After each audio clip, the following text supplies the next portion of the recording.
What's happening, everybody? Welcome back to Sporgo. And since PC Client was just released today for PGR, I thought I'd provide you guys a guide as far as, mapping your controllers and starting up the PC Client on your system. Now, for this page that I'm on currently right now is Squirrel Games website. I will put a link to it in the description below and probably in the comments. You guys can just click on and go to it. And all you really want to do, guys, is you just want to come down here. This is the page you're going to show up to, and you want to go to Windows. When you go to Windows, guys, you want to click on Windows. And whenever you do click on Windows, a file is going to show up and it's going to start downloading. All right. It's going to start downloading the PC launcher. Now, I've already downloaded the PC launcher, but once you've downloaded this thing, all you got to do is click on open file. Now, it's not going to show it right here because I already have it downloaded on my computer. But whenever you open up your game, you're going to have a little app that's going to show up on your home screen. It's going to say Punching Gray Raven, obviously. Right click on it and run it as administrator. You'll find that you'll have, well, at least from my experience, you'll have less problems if you run it as administrator instead of just, left clicking on it twice or just opening it up, right click and then clicking on open. Just run it as administrator and start it up. And then you're going to get the PC launcher, which is this right here. And when this baby shows up, guys, all you want to do is click on enter. Now, when I first started this and I started up the PC Client, I hit enter a couple times. And what happened to me is I would get a white screen a couple times. Now, this only happened to me 2 or 3 times. And then I just kept, restarting it and not restarting the PC, just restarting the PC Client. And then finally it worked out. And ever since then, I've never had any problems whatsoever. But you want to click enter on this baby, right? And once you click enter, then you're going to start getting, your game capture, which is pretty phenomenal, right? This is going to start showing up right here, okay?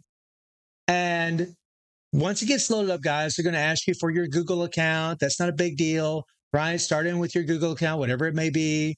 So, and you can, just like, on your mobile device, guys, you can switch your account, set it to the domain or the area or region that you need to be in. And once you're logged in an account, you're just going to start just like you normally do with the client.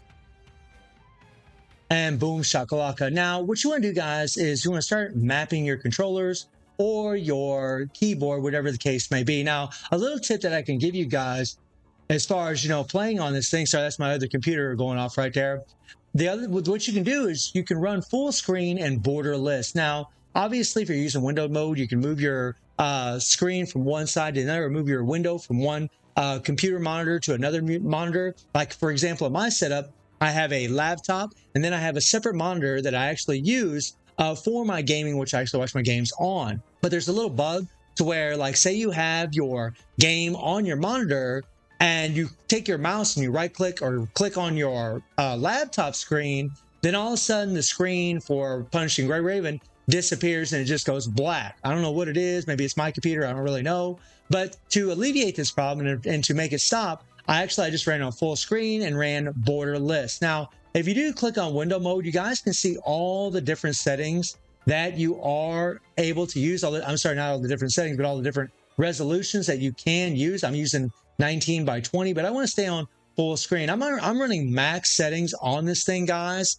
Like my computer does really, really well, but I do have a high-end computer, and these are the specs that you want to run for the PC Client. You see the recommended, you see the minimum. We don't need to read all this, but even on the Punching Gray Raven website, they actually do show you this as well. So this just gives you an idea what kind of system you can have. I have a friend that's running an i5 1080 Ti GPU, and he says it's running the game at 120 FPS, max settings. It's running beautifully and very, very smooth. And speaking of which, you can come in here, guys, and, you can set up everything you want. You can set your FPS to 100. I got it on 120. You can set it to 60 if you're having any problems, right?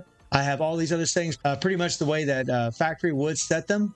And then for the button position, this is where, I think people might get a little confused maybe, right? You have your keyboard keys, guys, and you have your controller buttons. Now, it shows Xbox buttons and it shows PS5 buttons. So it's got the 2 most popular type controllers that are available out there. But I actually use a Logitech F310 controller, and it works wonderful. I don't have any problems, guys, with my controller at all. There's no input lag, at least there doesn't seem to be. I'm not having any problems whatsoever. So I'm not really sure if it really matters what kind of controller you're actually using, but I'm not having any problems with the controller that isn't even recommended on here, right? Now, these Xbox settings I actually have programmed. So a tip that I can give you guys as far as mapping is, we'll just go into PS5 here because I'm not using this setting right here, is reset every one of these. Go ahead and reset your controller options. You can see your angle sensitivity, which is nice. Reset every one of these. And then what you want to do after you reset these babies is then start plugging in all your mapping buttons, right? All the buttons you want to map to specific types of things, right? So we'll go ahead and get rid of all this, right? And you want to get rid of all these because if you don't, sometimes when you try to map a certain key to a different bind, it won't work because you already have another one already mapped. So if you reset every one of these, you don't have to worry about that at all, right? You don't have to worry about that. So obviously, guys, you have character movement or character forward, right? So for example, I would use my joystick, right? I'd click on here and I would click up, right? Boom, there we go. Backward, click on here, click left, right? Or click back, sorry, right? And then I would go to click left, right? And you want to make sure that you're using the part of your controller you want to use to move. So for example, if you're using your crosshair, use your crosshair. But the way that I have my controller set up, I'm using a joystick. It's really, really simple to map, to go right, click on it, and right. And then booyah. So now I can move, up, down, or forward, backward, left, right. No problem, right? Camera, move up, down, left, and right. This is your camera angle. So for me, for my camera angle, I actually use the right click button here, right? So if I want to, let me go ahead and reset that. So if I want to move up, I would click up, but it's not going to work because this is actually set for PS5, and evidently this controller doesn't have the same compatibility with this system. But whenever I had it on the Xbox 360 mode, I didn't have any problems whatsoever. This is really more for PS5 controller, right? But it works the same way. And then you come down here, you got your attack, right? So like for attack, I'd click on this. And for me, it's actually B on my controller, but it's going to show up as X because that's where the X is. This is where on PS5, this is where the X is actually at. And then for dodge, I would use my A, and it's going to be, square for the PS5 controller. Obviously, if because this is showing PS5, we're going to be using, X, triangle, square, and so on, right?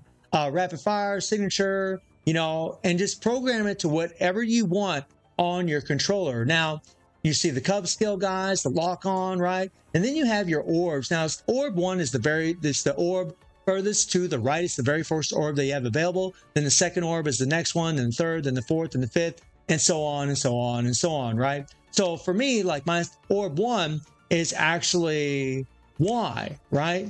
Or triangle in this case. And I can show you guys exactly what it is for me. So if we go back to Xbox buttons here, you can see how I have it mapped. I have my character movement to set to my joystick. I have my camera movement set to my other joystick. And then I have, B and A for dodge. This is on the Logitech F310, right? And then signature move is, R3, pushing down on it. And then my Switch QT1 is, RT. And then my Switch QT2 is RB, right? And it's real simple setup, guys. The Cub skill is L3, just pressing straight down on L3, right? And then on my orbs, I have Y for the first orb, X for the second orb, LB for the third orb, LT for the fourth orb. And then I go, right, down, left, up for the next upcoming orbs. And that pretty much finishes all the orbs. I don't have any of this other things mapped because I just use my cursor as far as, navigating through the UI and what so have you. If you want to add these things on, you absolutely can. But the biggest tip I can give you guys is just to reset every one of these before you come in here and use it. And, depending on the controller that you're using, it might work better with the PS5. Obviously, if you're using a PS5 controller, it's going to work better with the PS5 settings here. If you're using an Xbox, it's going to work better with the Xbox. And I guess since this controller is similar to an Xbox, maybe that's why this controller works better with the Xbox buttons. But, just kind of play with it, see which one of these settings is actually going to be better for setting up your controller. And then obviously, if you're key binding, then it's going to be, pretty much the same animal. You want to reset all these and then set whatever keys you want to whatever specific thing that you want to do in the game. And that's pretty much it, guys. That's pretty much it when it comes to setting up your system, your graphics, guys, is, you just set it to wherever you feel your PC can actually run it at. I mean, this is where mine's running, but I do have an i7 with a 3070 GPU. So, I mean, it's a pretty peppy little computer. I'm pretty much just running max everything on this setup. But I can tell you guys that the PC client has been wonderful to me. I've been playing on it for, a few days now, and I haven't had any problems whatsoever, except for that initial startup that I mentioned earlier in the video. And that was pretty much about it. It looks absolutely beautiful. The graphics are running at 120 FPS. And my buddy that has an i5 using a 1080 Ti GPU can actually run 120 FPS as well. Runs super smooth on his system also. So hopefully a lot more players will want to come to the game just because that it does have a PC client. It really is a game that playing on a client is really awesome, or playing on your PC is really nice because you got that nice big monitor. And a game like this hack and slash gameplay that's in this game really does need to get represented by a big screen. However, if you like playing on your phone, that's all good. But guys, let me know if this does help you out. And I do stream on Twitch at 9 p.m. GT+7 time. The link is in the description below. And I hope you enjoyed the video. Thank you for watching. Y'all take care and have a good one. See everybody. Take care.